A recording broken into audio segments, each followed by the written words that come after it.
De pasar en Bolivia tras el resultado electoral de las próximas? Bueno, lo que puede pasar en estos momentos es una guerra civil abierta. Puede pasar que la policía termine de dividirse. Ya en Cochabamba se han incorporado al levantamiento de la derecha. Las Fuerzas Armadas observan una lealtad a la Constitución, pero los mineros, los poderosos sindicatos de mineros, han dicho que van a recurrir a la dinamita para sacar de La Paz a Camacho. ¿Y quién es Camacho?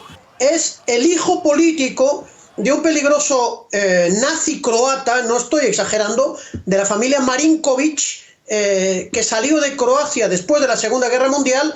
El hijo de esa familia de igual comportamiento nazi, hoy exiliado en Brasil, ya en el 2008 realizó actos terroristas y levantamientos muy graves, y hay que recordar que fue la CIA la que formó a la policía y a la derecha boliviana con el señor Klaus Barbie, el jefe de la Gestapo en Lyon. O sea que estamos detrás de instituciones y de fuerzas de derecha preparadas durante décadas por los Estados Unidos para la guerra civil, para la dictadura, para aplastar a los indios pobres que han tomado el poder con el gobierno de Evo Morales, lo que no es aceptado ni por la derecha blanca, ni por el Departamento de Estado norteamericano, ni ahora por los gobiernos de derecha que están apoyando a esta contrarrevolución. Se habla de que desde Chile empresas con el apoyo de Piñera están mandando millones de dólares para sostener este levantamiento armado que amenaza con